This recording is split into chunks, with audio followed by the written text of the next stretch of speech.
तो मेरे मम्मी को बहुत सारे लोगों ने ये सजेशन दिया था कि अब तो बेटी घर आ गई है, गाय वगैरह ले लो। अच्छा, गाय रख लो। हाँ जी, तो काफ़ी अब आपको हेल्प हो जाएगी, अब तो ये यहीं रहेगी। तो दिन ढल रहे और शबे गम का हिसाब नहीं, साथ कुछ मगर बिछड़ रहा हर घड़ी कोई, सुकून की आस में है यहाँ मुंतज़िर सभी, ये ज़िंदगी ना मुझे रास आ रही, कोई हम सफ़र की तलाश में है यहाँ, तो कोई हम सफ़र से बिछड़ता जा रहा, ज़िंदगी है या रोशनी जो बिखरती जा रही। ऐसे स्ट्रेस होता था तो मैं तो सर से मूवीज़ देख लेती थी या फिर दोस्तों से बात कर लेती या सो जाती थी।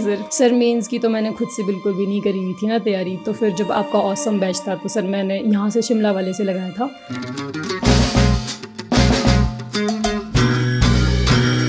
नमस्कार, स्वागत है आपका जोगटा एकेडमी के यूट्यूब चैनल में। आज मेरे साथ बातचीत करने के लिए है आंचल घुंटा। रिसेंटली HAS का जो फाइनल रिजल्ट आया था तो इनका जो रैंक है, सेकंड रैंक आया, इनको DSP की पोजीशन मिली है। तो आज हम इनसे बातचीत करेंगे इनकी जर्नी के बारे में और इनकी क्या बैकग्राउंड रही है और क्या इनके फ्यूचर गोल है और किस तरह के चैलेंजेस फेस कर रहे हैं। तो ये सभी बातचीत करने के लिए आंचल घुंटा साथ में। सबसे पहले आंचल, आपको बहुत बहुत बधाई, आपको सेकंड रैंक मिला और अब आप DSP हो। तो शुरुआत हम करते हैं कि आप अपने बारे में एक छोटी सी इंट्रोडक्शन दें कि आप कहाँ से हो और आपके परिवार में कौन है। सर मेरा नाम आंचल घुंटा है। सर मेरी जो स्कूलिंग हुई है वो गवर्नमेंट स्कूल से ही हुई है। सर 1st से 8th क्लास तक मैं अपने गांव के स्कूल से पढ़ी हूँ। मेरे गांव का नाम सर घुंटाड़ी है। और सर मेरी 9th से लेकर 12th तक भी government senior secondary school Nerwa से हुई है।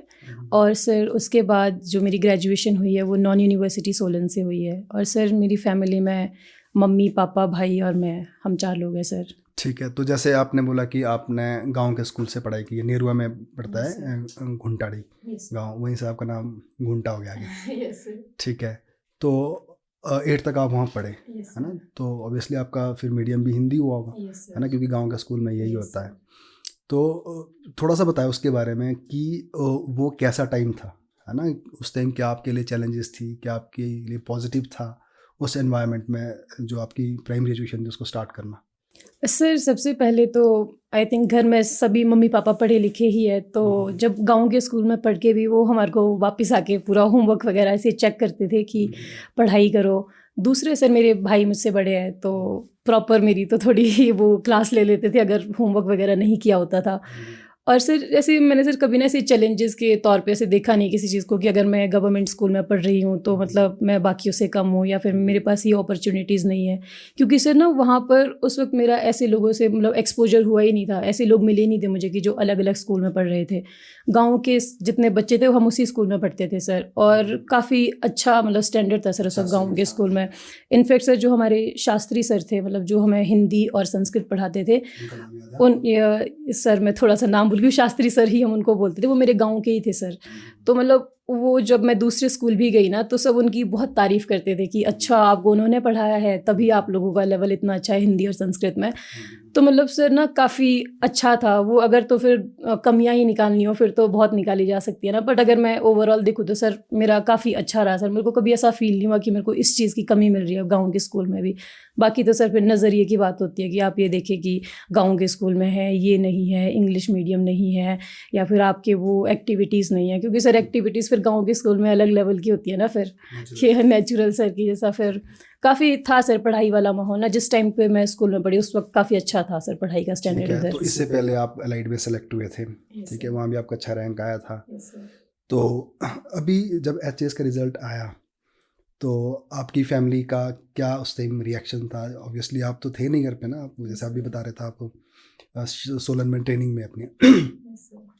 तो अभी वाली सिलेक्शन जब उनको पता चली और पिछले वाली थी तो क्या देखा आपने, क्या चेंज देखा। सर जब तो पिछले वाली सिलेक्शन हुई थी, एक तो वो पहली थी मतलब सर, तो वो ज़्यादा स्पेशल थी उन लोगों के लिए सर। काफ़ी ऐसे थोड़े इमोशनल भी हो गए थे घर वाले। और ऊपर से सर कि भले ही अलाइड वाला एग्ज़ाम था बट मेरे एरिया के लिए वो भी बहुत बड़ा एग्ज़ाम था। मतलब मेरे एरिया से मेरे को नहीं लगता कि सर गाँव से कोई और भी उस लेवल पे था। तो सर बहुत इमोशनल और बहुत ही प्राउड फील कर रहे थे सर सभी। और जब तो सर ये हो गया है तो सर गांव तो छोड़ो आप, मतलब पूरे जो मेरा चौपाल वाला एरिया है, मतलब सभी लोग बहुत प्राउड फील कर रहे हाँ, हैं। पूरा शिमला डिस्ट्रिक्ट, वैसे तो पूरा हिमाचल। शिमला डिस्ट्रिक्ट भी सर, और ऊपर से अगर आप एक लड़की हो तब तो और ज़्यादा प्राउड फील करते हैं। हमको सर पर्सनली भी बहुत ऐसे मैसेजेस आ रहे हैं कि आपने वो कर दिखाया जो हम इसे सोच भी नहीं सकते, कि हमारी इमेजिनेशन से परे है। मतलब सर तो पहले मुझे लग रहा था कि ऐसे कुछ लग ही नहीं रहा है कि आपका रैंक 2 आ गया है या फिर आप डीएसपी बन गए हो, इसे सब नॉर्मल से लग रहा है। पर सर जब लोग बोल रहे हैं ना कि आपने वो किया हुआ है जो हमने कभी सोचा भी नहीं था, मतलब इवन मेरे भैया सर वो ज़्यादा ऐसे फ्लैटरिंग नहीं करते हैं, मतलब मैं कुछ भी कर दूँ वो हमेशा कमियाँ निकालते, बोलते कि अभी और अच्छा कर सकते हो आप। लेकिन सर इस बार मतलब वो भी ऐसे थे कि तुझे नहीं पता कि तूने क्या किया, कि हम सब कितना प्राउड फील करें। तो मतलब सर वो बहुत अच्छा, मम्मी पापा तो सर चलो वो तो उनका सबसे बड़ा रोल होता है कि वो तो यही है कि मतलब कि ये कि जो लोग ताने मारते थे तूने उन लोगों के मुंह बंद करवा दिया, मतलब तो सर ऐसा है कि तो बहुत खुशी हो रही है सर। तो आपके पेरेंट्स क्या करते हैं? सर मेरे मम्मी पापा घर में बगीचा सर, सेब वगैरह, और घर पे ही रहते हैं सर, काम करते हैं। ठीक है। तो देखो ना, जब हम तैयारी करते हैं आपके, उससे पहले आपने नौवीं से पढ़ाई करी, तो देखो पेरेंट्स का ना एक बड़ा कंट्रीब्यूशन रहता है हमेशा ही। तो कैसे देखते हो आप इसको, अपने पेरेंट्स का? एक एक करके बताइए, पापा का और मम्मी का। सर बहुत है सर, ऐसे समझो कि भगवान ही एक हिसाब से मम्मी पापा तो सर, मतलब सर मम्मी पापा दोनों का ही बहुत बड़ा रोल है अपने अपने स्तर पे। अगर मम्मी का देखा जाए तो सर गांव में अगर आप रहते हो तो आपसे एक्सपेक्ट किया जाता है कि अगर आप एक लड़की हो तो आप घर के सारे काम भी करो, मतलब कोई गेस्ट आ रहा है तो तब भी आप ही सब कुछ करो। लेकिन सर कभी था ही नहीं मम्मी की ओर से ना कभी कुछ। मैं खुद से भी अगर उनकी कुछ हेल्प करवाना चाहती थी काम करने में तो वो बोलती थी कि पढ़ाई कर ले, मैं खुद कर लूँगी। मतलब मैंने उनको बहुत देखा है सर काम करते हुए, बगीचे से आते थे वो लोग, उसके बाद वो खुद खाना बनाते थे। मतलब मैं फोर्स भी करती थी सर कभी कभी, जब पेपर नज़दीक नहीं होता था मेरा, कि मैं कर लूँगी मम्मी, मैं मेरे को करने दो। बोलती कोई बात नहीं पढ़ ले। तो उनको वो सर मजाक मजाक में बोलते, मैं नहीं सुनना चाहती हूँ बाद में तो ये बोले कि हाँ मुझसे काम करवाया गया इसलिए मेरा पेपर नहीं हुआ। तो सर बहुत अच्छा है मतलब सर ना। और इनफैक्ट सर जब मेरी ग्रेजुएशन भी हुई थी तो मैं घर आई तो मेरे मम्मी को बहुत सारे लोगों ने ये सजेशन दिया था कि अब तो बेटी घर आ गई है, गाय वगैरह ले लो। अच्छा, गाय रख लो। जी, तो क्या काफ़ी अब आपको हेल्प हो जाएगी, अब तो ये यहीं रहेगी। तो मतलब उनका ये था कि कॉलेज कर लिया है। मम्मी क्या बोलते थे आपकी इस बात पे? सर मम्मी कुछ नहीं, बस ऐसे मुस्कुरा देते थे। अब कितने ही लोगों को आप टोक सकते हो ना ये बोलने के लिए। पर सर बहुत ज़्यादा मतलब कोई भी ऐसे कोई वैसे तो सर रिश्तेदार भी मेरे अच्छे ही थे अगर देखा जाए ना, बट कुछ लोग होते ही ऐसा जो अब बोलते हैं कि अरे कब तक रखोगे लड़की को घर पे, रिश्ते आ रहे हैं, ऐसे शादी करवा दो। पर सर घर वालों ने कभी मेरी तक ना ऐसी बातें पहुँचने ही नहीं दी। मतलब अगर बोलते भी तो ऐसे नॉर्मली बोल देते थे, अच्छा ये है तो पर तूने ध्यान नहीं देना है, तू पढ़ाई कर। और अगर सर सिर्फ पापा का देखा जाऊँ तो देखो ना सर कि हम लोग गाँव में ना सर बहुत सारे लोग हैं जिन्होंने अपनी लड़कियों की शादी जल्दी करवा दिया। ऐसा नहीं है कि उन्होंने फोर्स किया है उनको, बस ये कि उनके माँ बाप ने बोला और बच्चों ने से लड़कियों ने शादी कर दी हुई है। इनफैक्ट सर एरिया में भी, सिर्फ गाँव की बात नहीं है। पर सर मेरे पापा ने सर प्रेशर डालना तो छोड़ो सर, उन्होंने कभी इस बारे में बात भी नहीं करी कि शादी कर ले, अब कब तक घर पर बैठी रहेगी, ऐसी चीज़ें। मतलब सर बहुत अच्छा है। अगर उस माहौल में देखा जाए ना तो सर बहुत ही सपोर्ट मिला मुझे मेरे घर से। और फिर सर एक अश्योरेंस तो मेरे भाई की ओर से थी कि अगर सब तेरे अगेंस्ट भी हो जाएंगे, मतलब तेरे को जितना करना है, जितना पढ़ाई करनी है, मतलब मैं तेरे साथ हूँ। अच्छा, भाई क्या करते हैं आप? सर भाई मेरे पटवारी है सर। पटवारी? आपसे बड़े? बड़े सर। क्या नाम है उनका? सर आशीष घुंटा नाम है उनका। अच्छा, तो उन्होंने आपको हर लेवल पे सपोर्ट बहुत सर, चाहे वो फाइनेंशियल हो, चाहे इमोशनल हो, चाहे कुछ भी सर, मतलब बहुत ज़्यादा। तो देखिए, मुझे यही समझता हूँ मैं कि जब कोई भी इंसान तैयारी करता है, इस प्रिपरेशन में रहता है, तो उसको सच में इतनी सपोर्ट की ज़रूरत होती है ना। तो कई बार ऐसा भी होता है कि कई फैमिली के अंदर ही कुछ ताने आने लग जाते हैं कि आप क्या कर रहे हो, क्यों कर रहे हो। तो मुझे लगता है कि देखो, जो मेहनत कर रहा है और अगर वो आगे बढ़ना चाहता है तो उसको इस तरह की एक अनकंडीशनल सपोर्ट मिलनी ज़रूरी है।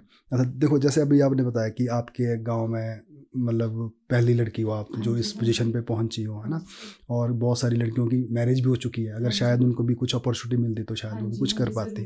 तो अब आपको लगता है कि ये जो आपकी सिलेक्शन हुई है, कितना चेंज आएगा इससे? बहुत चेंज आएगा सर। इनफैक्ट मेरी फैमिली में ही बहुत छोटे छोटे जो मेरे भैया की बेटियां हैं गांव में है, सब मुझे पर्सनल मैसेज आ रही है कि मतलब कुछ की मैं बुआ लगती हूँ सर, कुछ की दीदी की। हम बहुत प्राउड फील कर रहे हैं, आपने हमें इतना मोटिवेट कर दिया है कि सर लड़कियाँ छोड़ो, लड़कियाँ तो क्यों नहीं होगी सर, जो मेरे से बड़े बड़े भैया लोग हैं है गाँव के सर, वो भी मेरे को ऐसे मैसेज कर रहे हैं कि मतलब कि तूने तो हमें एक ऐसे मोटिवेशन इंस्पिरेशन दे दी है कि मतलब जो हम नहीं कर पाए वो तूने किया हुआ है। मतलब सर बहुत सारे लोगों के लिए ना ये बहुत नॉर्मल बात होगी कि एचएस का एग्ज़ाम क्लियर कर दिया, बट सर अगर जहाँ से मैं बिलोंग करती हूँ वहाँ के लिए सर ये बहुत बड़ी बात है। मतलब इवन सर मेरे मामू है जहाँ से, वहाँ के लोग, मतलब सर मामू भी नहीं है बट वहाँ के गाँव के लोग भी प्राउड फील कर रहे हैं। तो मतलब सर सोचो बहुत बड़ा इम्पैक्ट है उन लोगों के लिए। तो अच्छा, जैसे हम अभी थोड़ी देर पहले बात कर रहे थे कि आपके गांव में भी सड़क बनी है ना, वहाँ पे एक्सेसिबिलिटी उतनी ज़्यादा नहीं है, तो क्या है मतलब वहाँ की स्थिति इस तरह सर की? वही है कि सर अभी भी सर रोड है सर, लेकिन बस रोड नहीं है। मतलब काम चल रहा है सर,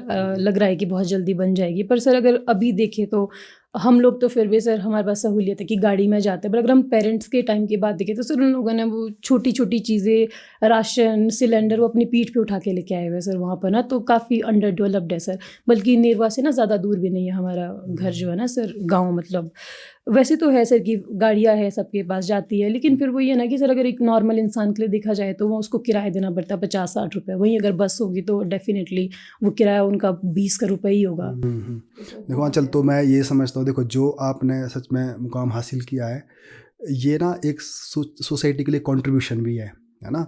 कई बार क्या होता है कि हम किसी न किसी तरह से सोसाइटी को कंट्रीब्यूट करते होता है। तो ये समझ लीजिए कि आपके यहाँ पहुँचने से कितनी सारी लड़कियाँ, कितने सारे लड़के मोटिवेट होके प्रेपरेशन करेंगे, ये नहीं करेंगे कुछ और करेंगे, प्राइवेट में करेंगे, अपनी इंडस्ट्री सेटअप कर सकता है।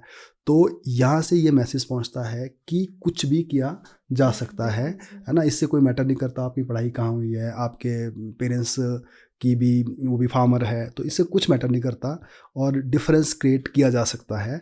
तो ये एक सोसाइटी के लिए एक बहुत बड़ा एक काम हुआ है। तो ठीक है, तो अब आगे चलते हैं। तो आपकी फिर +2 के लिए आप आए नेरुआ में, वो भी सरकारी स्कूल था, ठीक है। तो उस टाइम आपका स्ट्रीम क्या था, मेडिकल, नॉन मेडिकल? तो उस टाइम ऐसा नहीं था कि जैसे कि एक दौड़ होती है कि सबको इंजीनियर बनना है या डॉक्टर बनना है, क्या आपके भी हुआ था कुछ इस तरह की? सर ऐसी दौड़ तो नहीं थी। मेरा तो सर नॉन मेडिकल रखने का रीज़न भी ये था कि मेरी 10th में मैथ्स में अच्छे नंबर आ गए थे 97।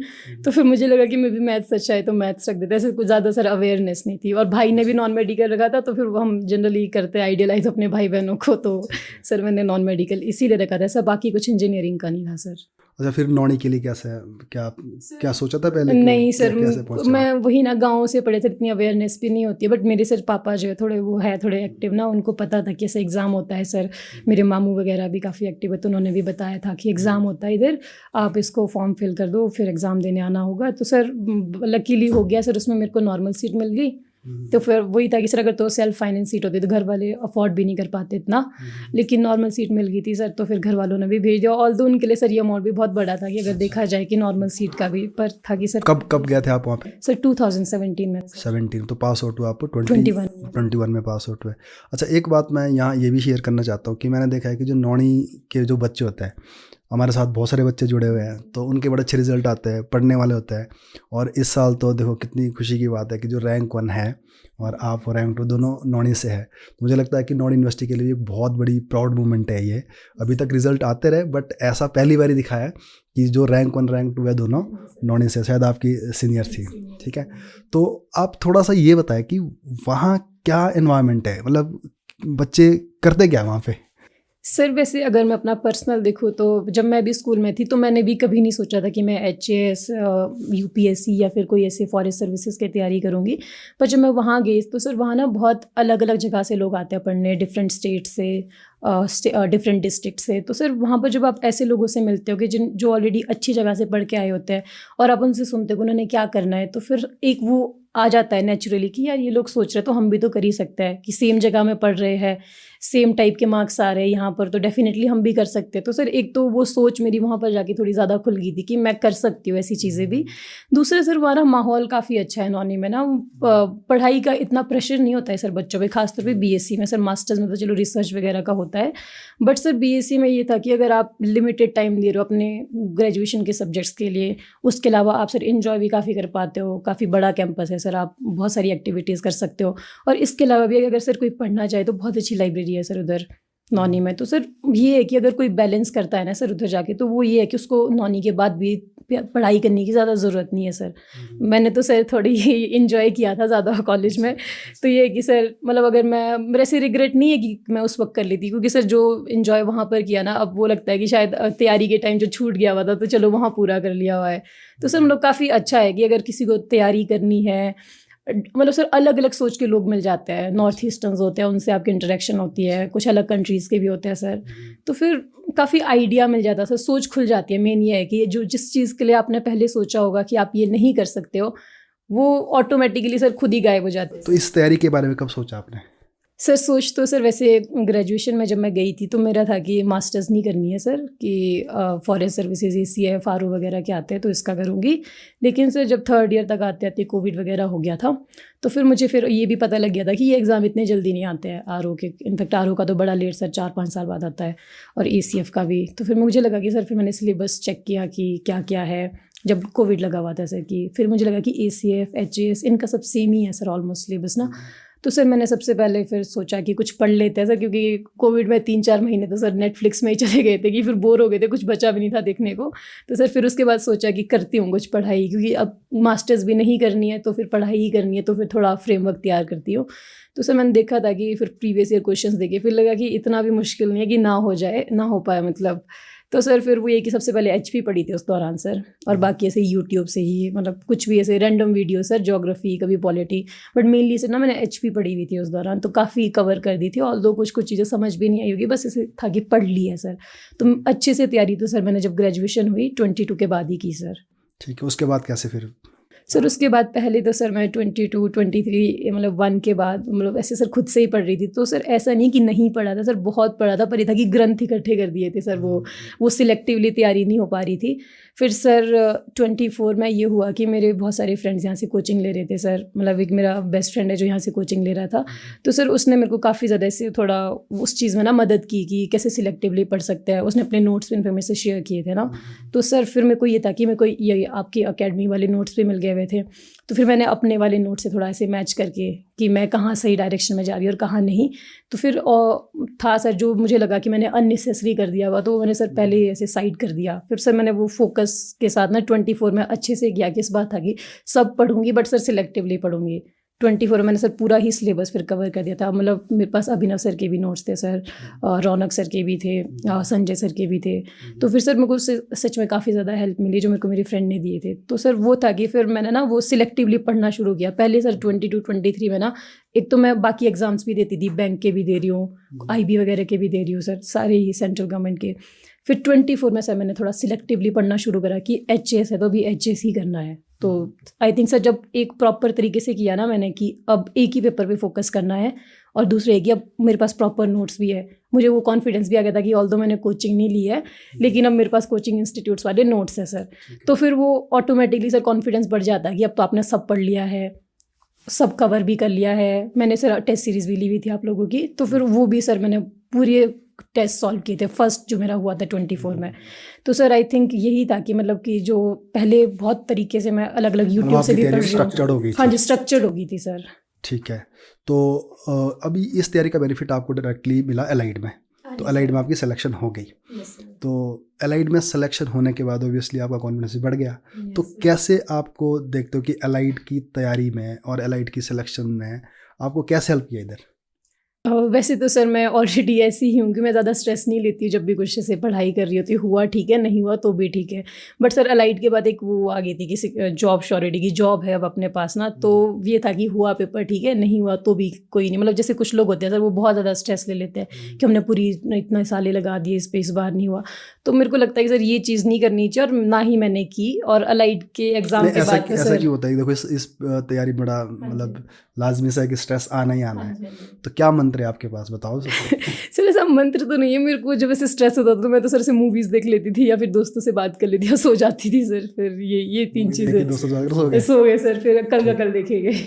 ठीक है, अच्छा, जैसे आप कोई प्लानिंग भी बनाते थे, स्ट्रेटजी बनाते थे कि नहीं मुझे ये करना है, अगर ये इस टाइम तक कंप्लीट ना हुआ तो फिर कैसे? नहीं सर, ऐसा तो नहीं कि इस टाइम तक कंप्लीट, मैं बस ये था कि मैं जिस टाइम पे जो कर रही हूँ मैं उसमें अपना 100% देती थी सर। मैंने पढ़ने के लिए टाइम टेबल बनाया होता था कि ये नहीं है कि 10-15 घंटे 20 घंटे इतना पढ़ो। मतलब ये है कि अगर आपने ये टारगेट रखी कि आज मुझे ये टॉपिक्स करने हैं तो वो सर 2 घंटे में भी हो सकते हैं, 5 घंटे में भी हो सकते हैं। फिर वो ये कि आप कितना फोकस के साथ आप उस दिन कितने वो हो एक्टिव सर पढ़ने के लिए। तो ये था कि मैं बस सर सिलेबस का टाइम टेबल बनाती थी कि मेरे को ये करना है, और ऐसा कभी नहीं होता था कि सर इस बार ये नहीं हुआ तो मैं क्या करूँगी। मेरे को ये था कि सर अब जब नहीं भी हुआ ना सर, मुझे पता था कि मेरे में खुद में कमियां थी, मैंने वो नहीं किया था उतने अच्छे तरीके से, और जब हुआ तो पता था कि अच्छे से किया हुआ। तो कभी ऐसे सर रिग्रेट नहीं हुआ कि मैंने ये इतना पेपर दे दिया मुझे फिर से करना पड़ेगा। आई थिंक सर मैं ना वो रेजिलिएंट टाइप की पर्सन हूँ कि मैं जल्दी रिकवर कर जाती हूँ। अगर नहीं हुआ, कोई फेलियर मिल गया तो एक दिन लगेगा, बस अगले दिन फिर से शुरू, वैसे वाला। अब दोबारा से जल्दी पे ट्रैक पा गए और अपना काम स्टार्ट बिल्कुल सर कर दिया। ठीक है, तो अब जैसे अब तैयारी कर रहे हैं हम ना, तो थोड़ा सा हम ये बात करते हैं कि प्रीलिम्स के लिए क्या अप्रोच था आपकी, मेंस के लिए क्या थी? प्रीलिम्स के लिए तो सर अभी जैसे मैंने बताया कि स्ट्रक्चर तरीके से मैंने ना सिलेबस सारा कवर कर लिया था, और आप लोगों के जो नोट्स थे उससे ही किया, और टेस्ट सीरीज सर। बाकी सर ऐसे दोस्तों के साथ वही मॉक कर लेते सर, क्वेश्चंस डिस्कस कर लेते कि मैं आज पूछूंगी कल तू पूछेगा, वैसे कौन दोस्त थे आपके जिनके सर साथ इधर आप- आपकी एकेडमी में ही थे सर दोस्त जो थे ना, वो मेरे कॉलेज टाइम के दोस्त हैं सर, उन लोगों से। फिर सर प्रीलिम्स की तो ऐसे हो गया था सर 24 में जब हुआ उस वक्त सर मैं काफ़ी कॉन्फिडेंट भी थी कि इस बार मेरा हो जाएगा, क्योंकि मैंने बहुत प्रैक्टिस की हुई थी सर। मॉक टेस्ट सबसे ज़्यादा दिए थे मैंने उस दौरान जब हुआ मेरा। ऑल्दो सर उसके बाद 25 वाला जो अभी हुआ, मैंने उसके लिए इतनी पढ़ाई नहीं की थी, क्योंकि सर वो थोड़ा वो कॉन्फिडेंस आ गया था कि अलाइड भी हो गया है, HS भी हुआ है पिछली बार का।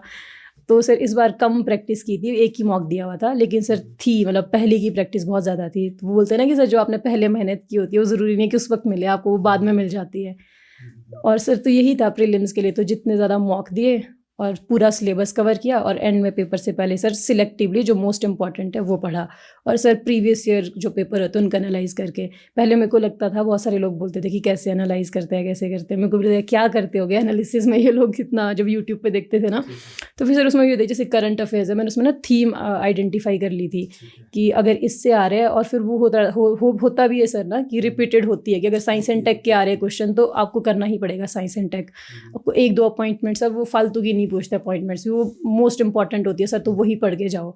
तो मैंने सर ना थोड़ा फिल्टर आउट कर लिया था जब मैं करंट अफेयर्स या फिर जो प्रीवियस ईयर क्वेश्चंस को एनालाइज किया था।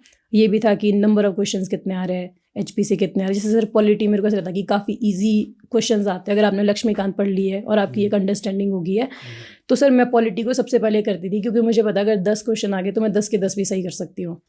तो प्रीवियस ईयर क्वेश्चंस और किस किस टाइप के आ रहे हैं, और एक बार जो सिलेबस दिया हुआ वो सब। अच्छा, एक चीज़ और है कि देखो ना, आपने तो ये जो एग्ज़ाम क्रैक किया है तो वो उसी टाइम किया जब आपकी ट्रेनिंग में चली गई है ना, तो शायद आपने कोई ऑफ ही नहीं लिया इससे, आप उसमें ही रहे, ट्रेनिंग भी करते रहे और आप साथ में तैयारी भी करते रहे। तो ये कैसे मैनेज किया आपने? सर अभी बताया मैं थोड़ा स्ट्रेस नहीं लेती हूँ, मेरे को ये था कि अगर मैं ना छुट्टियाँ ले लूँगी और फिर पेपर नहीं हुआ फिर बड़ा दुख होगा मैं कहा। तो सर ये था कि चल रहा है अभी, ऐसा लग रहा था सर कि जब ट्रेनिंग से आने के बाद वापस आने के बाद जो 2-3 घंटे बच रहे थे कि उसमें हो पा रहा है काफ़ी कुछ। और सर पिछली बार का जो ऑसम लिया था ना 2024 में भी सर, तो उस वक्त सर बहुत अच्छे से पढ़ा हुआ था सर। तो ऐसा लग रहा था ऑल दो सर पेपर क्लियर नहीं हुआ बट काफ़ी पढ़ाई की हुई थी सर। तो इस बार वो था कि सर बस रिवाइज कर रही हूँ वो, और बस आंसर राइटिंग कर रही हूँ सर। तो मैंने ज़्यादा आंसर राइटिंग मतलब आपको पूरा पता था कि मेंटली आप तैयार थे कि मेहनत करी हुई है, अब बस इसको थोड़ा सा ब्रश अप करना है और किस तरह से वहाँ पे यूटिलाइज करना है। तो सर जैसे लीव का ऐसा कुछ वो था, मेरे को यही था कि हो जाएगा सर, ऐसा तो है नहीं कि अगर आप छुट्टियाँ नहीं ले रहे हो तो आपका पेपर नहीं होगा। मेरे को ऐसा लग रहा था सर कि जो मैं पढ़ रही हूँ उतना सफिशिएंट है। और सर मैंने मेंस के लिए भी इस बार काफ़ी ऐसे सिलेक्टिवली पढ़ा हुआ था, भगवान की भी कृपा रही होगी कि वही सारी चीज़ें आ गई। जैसे सर करंट अफेयर्स थे सर, होते तो इतने सारे हैं तो मैंने मोस्ट इंपॉर्टेंट ऐसे छांटे हुए थे सर। और बाकी सर मैंने अभिनव सर, रौनक सर वगैरह को ऐसे मैसेज कर दिए थे कि सर अपने वाले सब्जेक्ट के आप इंपॉर्टेंट बता दो कि क्या क्या है। तो फिर एंड में ना सर मैंने बस वही किया, क्योंकि मुझे था कि अगर कुछ और आ गया तो लिख तो दूंगी ही मैं, बस मेन ही है कि जो सबसे इम्पोर्टेंट है जो आएगा उस पर तो एक्सपेक्ट करते हैं कि आप अच्छा ही लिखो। यही है कि आपने एक स्मार्ट तरीका लगाया कि ना जो करना चाहिए उसको ठीक से करो और क्या रेलेवेंट हो सकता है, ऐसे मतलब सारा मटेरियल इकट्ठा करना, किताबें इकट्ठा करना।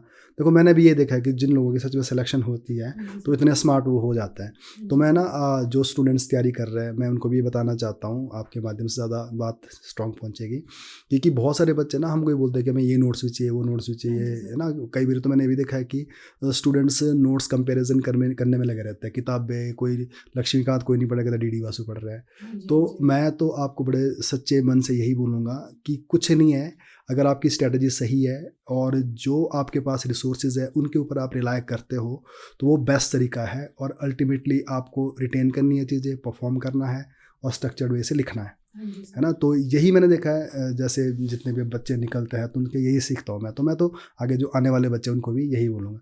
अच्छा, एक बीच में ना जैसे आपसे पहले भी बात हुई है कि आप बोलते हैं कि मैं स्ट्रेस नहीं लेती, है ना, मस्त रहती हूँ। तो मुझे लगता है कि आप शेर व शायरी करते हैं, वो भी एक बहुत बड़ा जरिया है ना। तो उससे कैसे हेल्प मिलती है आपकी? देखो आपकी हॉबी भी थी, है ना, जो मेंशन करी है, तो उसको कैसे देखते हो आप? देखो ना, एक हॉबी एक डेवलप की जा सकती है और वो आपको इस जर्नी में हेल्प भी करती है। और सबसे ज़्यादा हेल्प करती है वहाँ पे जब हमको भरना पड़ता है ना हॉबी क्या है आपकी। तो कैसे देखते हो आप? देखो सर, सबसे पहले तो अगर मैं बताऊँ ना, जो मैंने शुरू क्यों की थी लिखनी, कब की थी? सर कॉलेज टाइम में मैं ना, सर वो ये कि आप अपने बड़े भाई बहनों को ना बहुत वो करते हो कि जो वो कर रहे हैं हमने वही करना। तो मेरे भाई ना काफ़ी अच्छा लिखते हैं सर, ऐसे शायरी वगैरह बहुत ज़्यादा।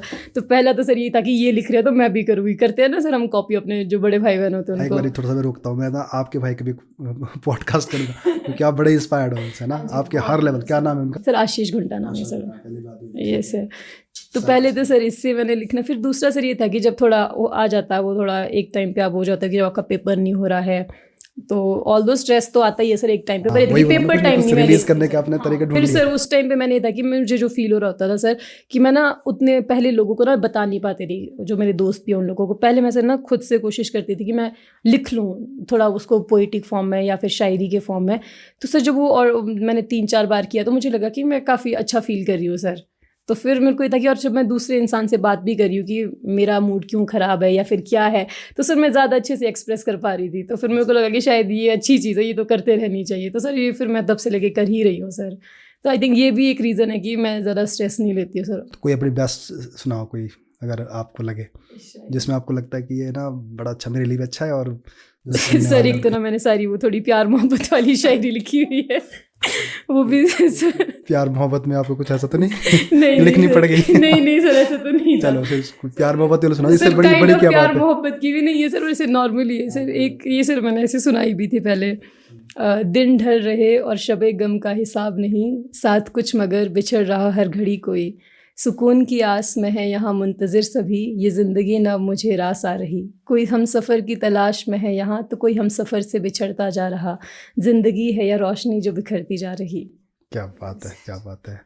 तो ये देखिए इसमें तो प्यार भी बड़ा कुछ है, इसमें तो बहुत कुछ है, मतलब सर पूरे मिक्स्ड इमोशन जो समझेगा तो उसके लिए बहुत कुछ है। और दूसरा सर ये भी है कि स्ट्रेस रिलीज करने के लिए अगर आपके पास ना अच्छे दोस्त है ना सर आसपास है, मतलब मेरे पास है सर, मैं तो बहुत ब्लेस्ड इस मामले में सर है। एक का नाम सर साहिल है और भी सर बाकी दोस्त है, लड़कियां भी है कुछ, पर मेनली सर बेस्ट फ्रेंड वही है सर। तो मतलब काफ़ी अच्छी बॉन्डिंग है सर की, ये कि अगर कोई भी स्ट्रेस होगी, उसने पढ़ाई में भी काफ़ी हेल्प की है सर मेरी। ऑल दो उसका भी खुद नहीं हुआ है, बट उसने सर अगर देखा जाए तो दोस्त होते हैं ना कि जो सेल्फलेस तरीके से आपकी हेल्प करते हैं, तो काफ़ी सर वो ये कि नोट्स भेजने में पूरी, जब मैं घर पे तैयारी कर रही थी, वो पेपर अगर कोई फॉर्म नहीं भर पा रही हूँ गांव में किसी रीज़न की वजह से, लाइट नहीं है, तो उस चीज़ में सर। और फिर वो ये कि अगर आप पेपर नहीं निकल रहा तो आपको मोटिवेट करने में कि कर लेगी तो क्यों नहीं कर लेगी, तुझे सब पढ़ा हुआ है तूने।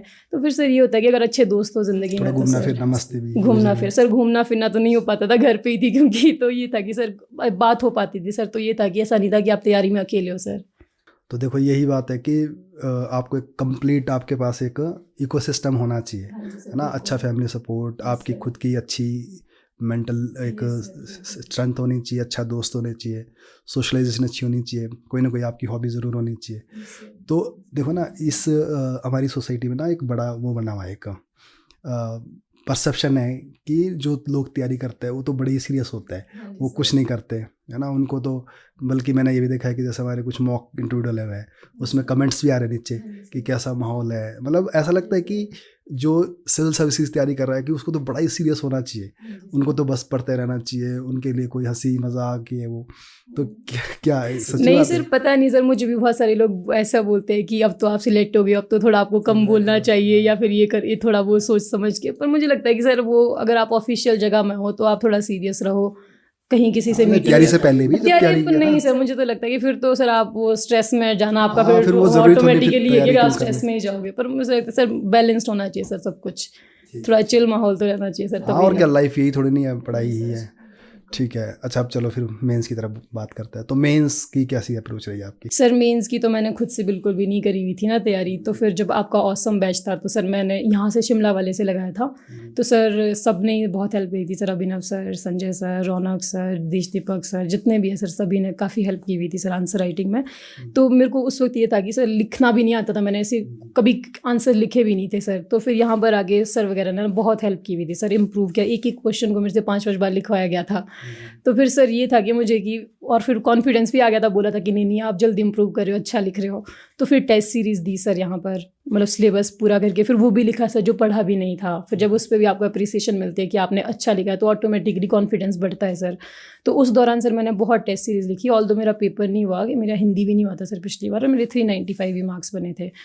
पर ये था कि सर उस दौरान जो मेंस की तैयारी हुई तो मुझे लगा था कि अब मुझे इसके बाद किसी कोचिंग की भी ज़रूरत नहीं है। हाँ, मैंने देखा कि yes, शायद sir. हमारा जो ऑसम बैच है वो बड़ा कम्प्रिहेंसिव रहता है ना, जैसे इस बारी वो मेगा कवर भी थी हमारे पास, बल्कि वो तो एलाइड के मेगा में भी थी, उसमें भी थी, ऑसम में भी थी, और अभी एचएस वाले में भी थी। तो उनकी जो राइटिंग की जो मैंने देखी है ना एक जर्नी, वो बड़ी अच्छी हुई है, एक लेवल पे ना बड़ा अच्छा लिखना स्टार्ट कर दिया था। हाँ जी सर। दूसरा सर ये भी था कि मतलब कि नोट्स भी फिर मैंने वही कवर किए थे। ऑसम वाले। हाँ जी सर।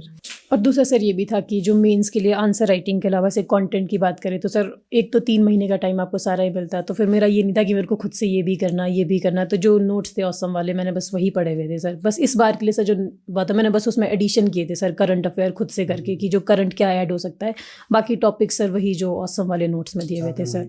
ये सर बाकी सर मैंने ना वो ऑसम के भी ब्रीफ अपने पास बना दिए थे, जैसा ऑसम ऑलरेडी ब्रीफ है ना जो नोट्स थे सर, पर मैंने उसका भी ऑलरेडी वो काफ़ी अच्छा, शॉर्ट ऑसम में। आपने पढ़ी भी है, अपने उसमें ऐड ऑन भी किया है, थोड़ा सा सजेशन दो हमें आगे उसमें क्या इंप्रूवमेंट हो सकती है ताकि हम और थोड़ा बेहतर कर पाए उसको। सर मुझे तो ऐसा लगा नहीं कुछ उसमें इम्प्रूवमेंट की ज़रूरत है, काफ़ी अच्छा, बस ये है कि अगर और ज़्यादा ब्रीफ हो सकते, पर फिर सर ये है कि जो पहली बार पढ़ रहे होते हैं लोग उनको फिर थोड़ा मुश्किल हो जाता है। काफ़ी ठीक है सर, मुझे नहीं लगता ऐसे ज़्यादा कुछ इम्प्रूवमेंट की चाहिए, फिर वो शायद खुद का ही अपना दिमाग होता है ना, आप उसी वक्त लगा लो उसमें कि एक्स्ट्रा ऐड करके, बाकी तो सर काफ़ी अच्छा है सर।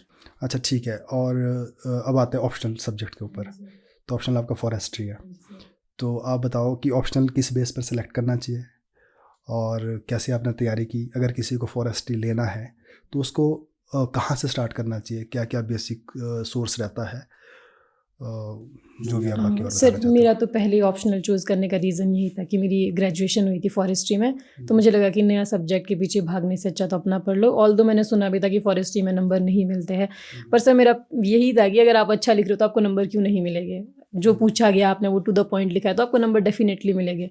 तो सर यही था कि बल्कि पहले मुझे ये भी लगा था कि यार शायद मैंने कॉलेज में अच्छे से पढ़ाई नहीं की, मुझे रखना चाहिए फॉरेस्ट्री की, नहीं रखना चाहिए। तो फिर मुझे लगा सर कि कोई एक नया इंसान रख रहा है और फिर जिसने 4 साल ग्रेजुएशन की है, कुछ भी नहीं पढ़ा होगा, कम से कम भी पढ़ा होगा, तो ऑब्वियसली आगे ही है उनसे, तो सर फॉरेस्ट्री तो मैंने सर इसीलिए चूज़ किया। और सर तैयारी मैंने इसकी कैसी की सर कि पिछली बार बड़ा कम टाइम था सर, तो मैंने प्रीवियस ईयर क्वेश्चंस देखे थे सर, और जो ज़्यादा टॉपिक्स इंपॉर्टेंट लगे मुझे उसमें से मैंने उस वक्त पर सिर्फ वही किए सर, सारा सिलेबस कवर नहीं किया, जो मुझे उसके अराउंड लग रहा था कि ये इंपॉर्टेंट चीज़ है, ये मुझे करनी चाहिए, तो उस दौरान तो ये किया सर। इस बार थोड़ा टाइम था कि पिछली बार का भी पढ़ा हुआ था, तो इस बार सर मैंने ऑलमोस्ट काफ़ी सारा सिलेबस कवर कर दिया था। अगर किसी को लेना है फॉरेस्ट्री तो क्या बातों का ध्यान रखना चाहिए और उसके लिए क्या रिकमेंड करते हो आप बुक्स वगैरह? सर फॉरेस्ट्री के लिए एक तो सर बहुत ही कॉमन बुक आती है इंडियन फॉरेस्ट्री, जो सब IFS वगैरह के लिए भी सभी लोग पढ़ते हैं, पर सर वो एक हिसाब से क्रक्स है, मतलब अगर आपने पहले फॉरेस्ट्री समझ ली, आपको पता है बेसिक आइडिया है, या फिर आपने बॉटनी भी पढ़ी हुई है, तो फिर आपको वो आपके लिए वो ठीक है, काफ़ी सफिशिएंट है। बाकी तो आप ऐड कर सकते हो उसमें करंट का डेटा वगैरह कुछ भी। बट अगर सर कोई नया है जिसको लेना है, कभी नहीं पढ़ा, तो एक बुक होती है सर, 2 बुक है सर, एक फॉरेस्ट मैनेजमेंट की राम प्रकाश की, एक सर सिल्वी कल्चर की एल.एस. खन्ना की। तो ये बेसिक बनाने के लिए, इससे नोट्स नहीं बनाने हैं सर, लेकिन ये कि आप इसको पढ़ सकते हो क्योंकि इसमें ज़्यादा डिटेल तरीके से दिया होता है सर। तो ये अंडरस्टैंडिंग बनाने के लिए। बाकी आप पेपर से पहले इंडियन फॉरेस्ट्री भी पढ़ो तो वो सफिशिएंट है सर। ठीक है, फिर हम बात करते हैं इंटरव्यू के बारे में ना। तो जैसे हम देखते हैं कि एक पर्सनैलिटी टेस्ट है ये, ठीक है, तो आप कैसे देखते हो कि मतलब क्या पर्सनैलिटी चाहिए और कैसे आपने तैयारी की?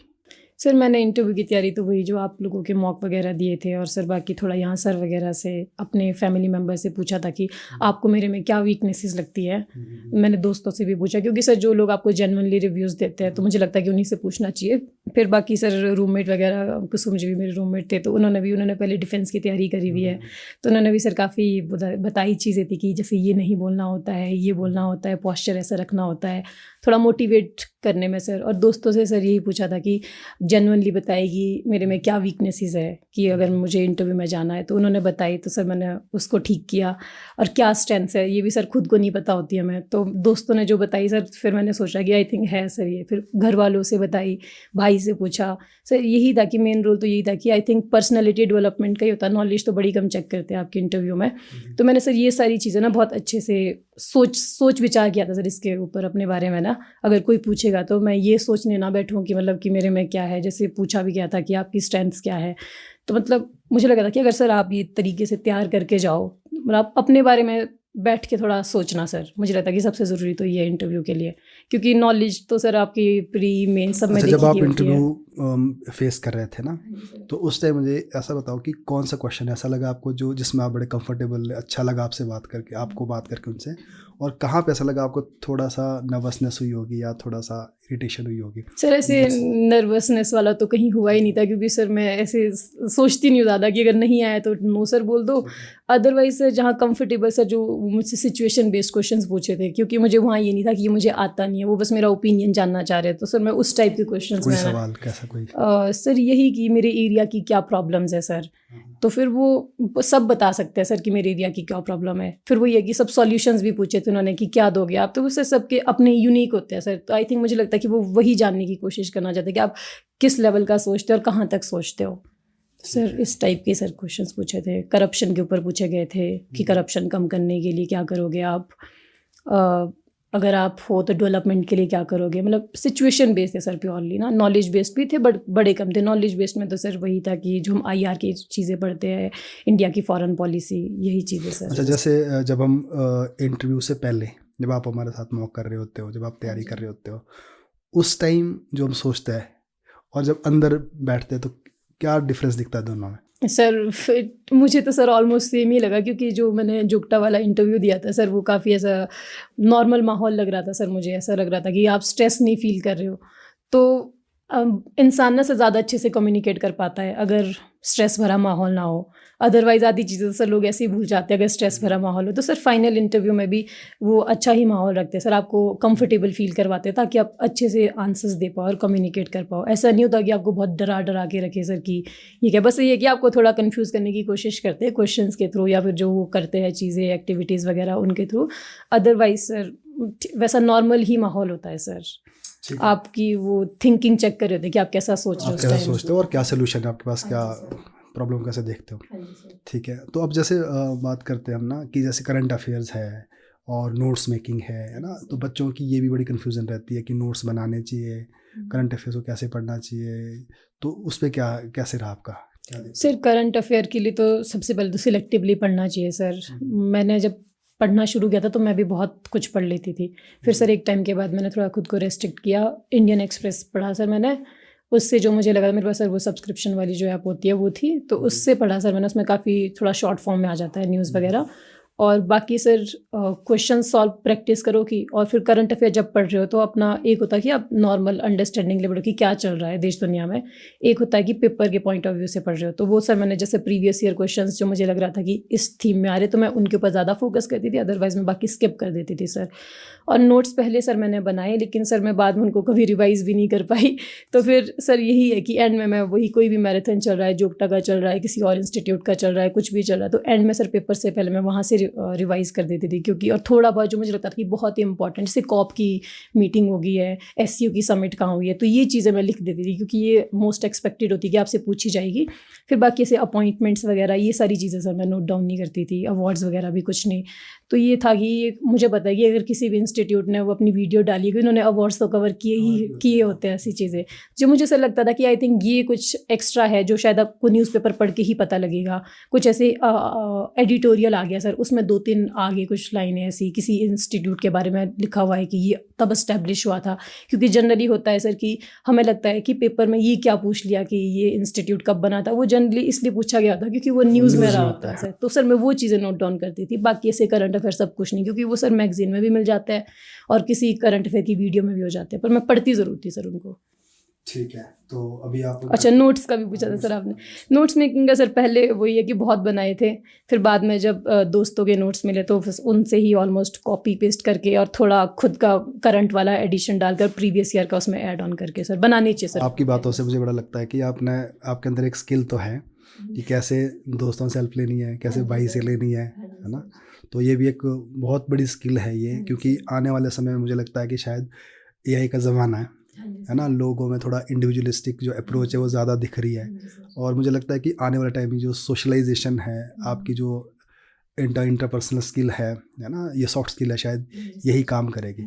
तो आप भी इस दौर में हो अभी। मैं वैसे ही जानना चाहता हूँ कि चलो मैं तो थोड़ा सा आपसे काफ़ी बड़ा हूँ, है ना।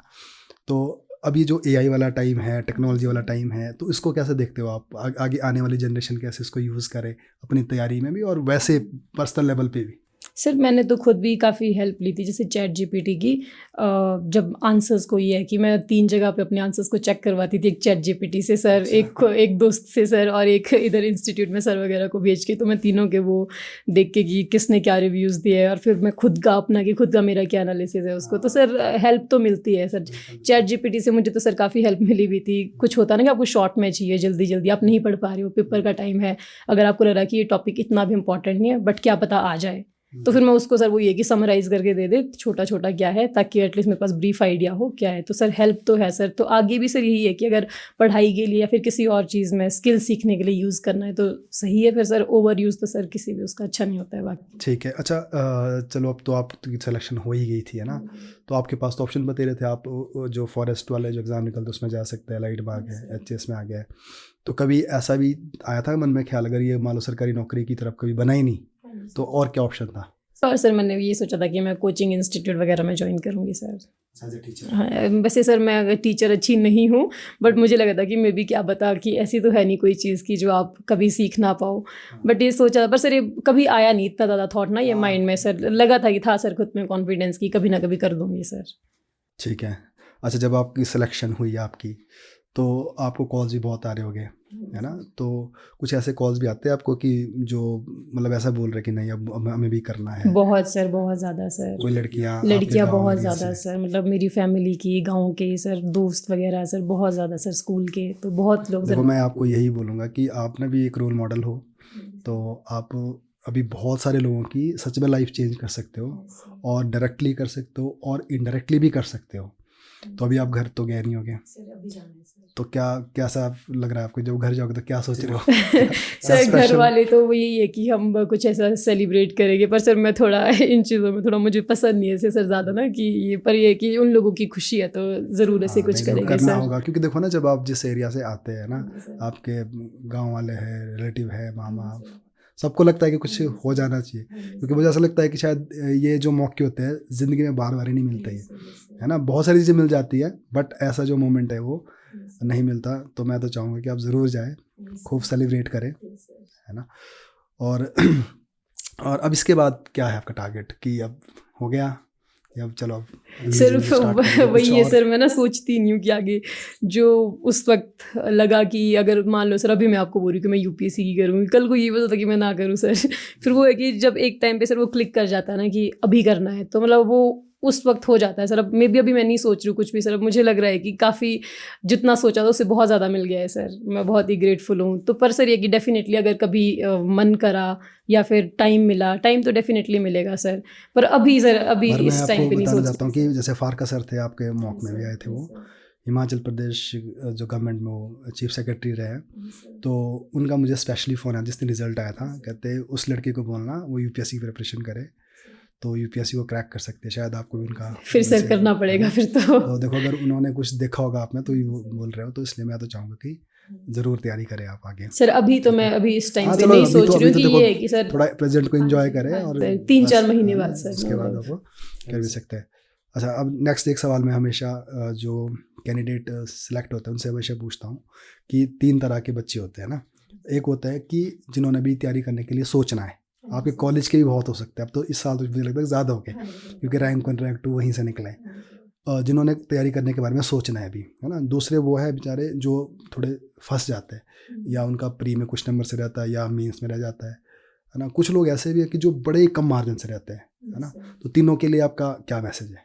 सर पहले तो उन लोगों के लिए जो सर तैयारी कर रहे हैं ना ऑलरेडी और फंस रहे थोड़ा थोड़ा नंबर से प्री में, बल्कि सर काफ़ी डिजर्विंग है, मेरे भी बहुत सारे दोस्त हैं, क्लासमेट्स हैं सर, तो उनको तो सर यही है कि थोड़ा मोटिवेट ही रहे, मतलब अपने आप को मोटिवेटेड रखे, लेकिन ये है कि सर कॉन्फिडेंस लूज़ नहीं करना। बहुत सारे लोग फिर ये होता है कि अगर नहीं हुआ 2 बार 3 बार प्रीलिम्स तो छोड़ के चले जाते हैं। तो मुझे लगता है कि जब आपके बहुत ज़्यादा चांसेस होते हैं होने के तभी आप गिव अप करते हो। बहुत होता है ऐसा लगता है तब आप ये सोचते कि चलो छोड़ दे, बल्कि उस टाइम पे आपके बहुत ज़्यादा चांसेस होते हैं क्लियर करने के। दूसरा ये कि पढ़ रहे हो पढ़ते रहो सर, और बाकी ये है कि प्रैक्टिस ज़्यादा से ज़्यादा करो सर, मॉक टेस्ट, लिखने की प्रैक्टिस, आंसर राइटिंग की, और सबसे पहले तो सर मुझे लगता है कि प्रीलिम्स ही सबसे बड़ी स्टेज है, तो इसको जितना सबसे ज़्यादा मेहनत सर प्रीलिम्स पे करो, मुझे ये लगता है कि क्योंकि उसके बाद ना सर फिर इतना वो आ जाता है कि अब तो थोड़ा ही रहे, हम बस पहुंचने ही वाले हैं। पर अगर एक बार प्रीलिम्स ना होना फिर सर वो उनको लगता है अब पूरा साल, मुझे भी लगता है सर कि अब पूरा साल वेट करना पड़ेगा, पूरी साल रिपीट होगी। तो यही है सर, प्रीलिम्स पे जितनी मेहनत कर सकते हो उस पर उतनी करो, बाकी सर ऐसे भटकना नहीं है कहीं भी किसी भी जगह में कि अब ये सोच रहे कि नहीं हो रहा है, हो जाएगा सर। क्योंकि मेरा भी सर 3-4 बार नहीं हुआ प्रीलिम्स, मतलब 22, 23, 24 में हुआ सर, मतलब 21 में भी दिया था। तो मुझे लगता है जब मेरा हो सकता है कि वो तो मुझसे भी अच्छे है सर, जिन्होंने मुझे पढ़ाया है, बाकी मेरे दोस्तों ने, तो सर उनका तो डेफिनेटली होगा सर ये। और सर जो लोग अभी सोच रहे हैं तैयारी करने का, तो सर मैं उनको भी यही बात बोलना चाहूँगी, एक तो कभी भी किसी से एकदम से ज़्यादा मोटिवेट होकर भी नहीं करना चाहिए कि आप पहले कहीं ऑनलाइन में जाने का सोचे थे, आप एकदम से सोच रहे हो कि ये तो इतना ईजी है, ये तो जल्दी बन गए। तो मेहनत तो सर बहुत लगती है और पेशेंस भी चाहिए सर। ऐसा नहीं कि नहीं होगा सर, होगा, बट मेहनत और पेशेंस दोनों चाहिए। ये नहीं है कि सर कल तक आप सोच रहे थे कि मेरे को किसी ऑनलाइन में जाना, अब आपने देखा कि ये 2 बच्चे सिलेक्ट हो गए, अब हमारा भी हो जाएगा, हम भी चले जाते हैं। मतलब सोचना अच्छी बात है, बट सर किसी को एकदम से इन्फ्लुएंस होना किसी से, ये भी नहीं होना चाहिए सर। अगर आप अपनी लाइन में जा रहे हो तो आप उस चीज़ में ही अच्छा करो सर, लेकिन अगर आपने सोचा था कि हम इसकी तैयारी करेंगे, अभी आप असमंजस में हो, तो उनको सर ज़रूर करना चाहिए इस चीज़ की। अगर लग रहा है ना कि एक बार भी आया कि यार शायद मेरे को भी करना चाहिए, मैं कर सकता, तो डेफिनेटली करना चाहिए सर इस चीज़ की तैयारी। क्योंकि सर सिर्फ इससे ये नहीं है कि आप सिर्फ HAS ऑफिसर बनोगे या फिर कुछ भी, सर काफ़ी बहुत चीज़ की नॉलेज बढ़ जाती है। अब आपका सोचने का तरीका भी बदल जाता है, लोगों से बात करने का तरीका बदल जाता है, आप मतलब सर वो जो फेलियर होता है उसको एक्सेप्ट करना सीख जाते हो। मतलब बहुत सारी चीज़ें सिखा देती है सर आपको तैयारी, बहुत सिखा देती है सर। तो ये है कि कभी भी एकदम से इन्फ्लुएंस होकर अपना वो नहीं चेंज करना है किसी से सर। कि अगर मान लो कि कोई अभी इंजीनियरिंग वाली साइड में और बहुत अच्छा करने की कगार पे, और फिर वो सोचे कि नहीं ये तो HAS ऑफिसर्स बन गए हैं, तो अब हम भी इस लाइन में जाएंगे। मतलब जिस लाइन में कर रहे हो सर उसमें अपना बेस्ट दो, मतलब मुझे ये लगता है कि, और अगर इस लाइन में आना चाहते हो तो मतलब इसमें भी अपना बेस्ट दो। ये नहीं कि बस 1 साल करूँगा या करूँगी, फिर अगर नहीं हुआ फिर छोड़ दूँगी, तो सर इसका तो कोई पर्पज़ ही नहीं है ना इसका होने का। तो ये है कि सर अगर कर रहे हो तो पूरा माइंड से आओगे, और 2-3 साल तो सोच के ही आना चाहिए इस तैयारी में सर, क्योंकि बहुत कई बार किस्मत साथ नहीं होती है, कई बार 1 नंबर से रह जाता है। तो सर 2-3 साल तो मेरे को लगता है कि मिनिमम है, इतने तो तैयारी वैसे सर होते हैं जिनका फर्स्ट अटैम्प्ट में भी हो जाता है। बट ये है कि सर अगर बाकी ज़्यादा लोगों का देखा जाए तो सर इतना टाइम तो है जो लगता है सर, क्योंकि आप pre, mains, interview, sir pre अपने आप में इतना बड़ा है कि भंडार पढ़ना पड़ता है आपको प्री के लिए। मेंस के लिए मैं फिर भी बोलूँगी कि सिलेक्टिवली पढ़ो अगर आप में राइटिंग स्किल्स है सर, पर प्रीलिम्स के लिए थोड़ा एक्स्ट्रा एफर्ट चाहिए। सर बहुत सारे लोग ऐसे निराश भी हो जाते हैं कि प्रीलिम्स नहीं हुआ, बहुत सारे लोग ऐसे जिनका प्री होता ये सर, और वो सर मेंस में इतना अच्छा कर सकते हैं, इंटरव्यू में मतलब बहुत अच्छी पर्सनैलिटीज़ है। लेकिन मेरे पास 2 साल पहले नेहा नेगी थी, है ना, तो उनका ये था कि उनका प्री नहीं क्लियर होता था, पर जिस साल उनका प्री क्लियर उन्होंने निकाल दिया। हाँ जी सर, तो वही है सर, मैं भी ऐसे बहुत सारे मेरे पास अभी दोस्त है, मतलब लड़कियां हैं, लड़के हैं, जिनको मैं देख रही हूँ कि अगर एक बार इन लोगों का प्री हो गया तो मैं सोची रैंक 1 किसका आएगा।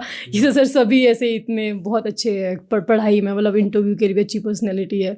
तो सर बहुत, अगर उन लोगों का प्रीलिम्स में थोड़ा सा एक्स्ट्रा एफर्ट डाल के, थोड़ा तरीके से तैयारी करके थोड़ा मन को शांत करके, स्ट्रेस ना लेके, ये सारी चीज़ें करके सर फिर पूरे चांसेस है सर उनके होने के। अच्छा, एक सवाल और है, आप लड़की हो, हिमाचल की लड़की, और अब डीएसपी पोस्ट है ना, तो पुलिस को तो ऐसा देखते हैं कि चलो वो थोड़ा टफनेस ज़्यादा मांगता है, तो अब आप ऑब्वियसली आप लड़कियों के लिए रोल मॉडल हो, तो लड़कियों के लिए क्या संदेश है आपका, और ख़ासकर उन लड़कियों के लिए जिनको कुछ चीज़ें करना थोड़ा चैलेंज लगता है ना, पर वैसे तो मतलब हमारे लिए एक अच्छी बात है कि हिमाचल में लड़कियों को काफ़ी फ्रीडम भी है और बहुत सारी अपॉर्चुनिटीज़ भी है ना, तो ऐसी कोई रिस्ट्रिक्शन भी नहीं है ना, तो फिर भी आप क्या कहना चाहते हो? सर यही कहना चाहूँगी कि मतलब सोचना चाहिए बड़ा। बहुत सारे लोग बोलते हैं ना कि इतना बड़ा मत सोचो कि कल को ना मिले तो दुख हो जाए, तो मुझे लगता है कि सर जितना बड़ा सोचोगे उससे भी बड़ा मिलेगा। तो सबसे पहली बात तो कि सर सोचना है कि हमने ये करना है, उसके बाद सर गिव अप नहीं करना है। ऐसा नहीं होता कि फैमिली सपोर्ट नहीं करती है किसी की। जब फैमिली आपका हार्ड वर्क देखती है सर कि इतने टाइम से लगे हो, तो फैमिली भी आपको, क्योंकि माँ बाप तो सर अपने ही होते हैं ना, वो क्यों सपोर्ट नहीं करेंगे, करते हैं सर। अगर आपने अपना पूरा 100% दिया फिर तो भगवान भी आपका साथ देता है सर। ऑनेस्टी होनी चाहिए, होनी जरूरी है सबसे यस सर। तो मतलब ये है कि जब मैं कर सकती हूँ तो आप लोग भी कर सकते हैं सर। सबसे बड़ा मैसेज तो यही है कि जब मैं कर सकती हूँ तो कोई और क्यों नहीं कर सकता है सर।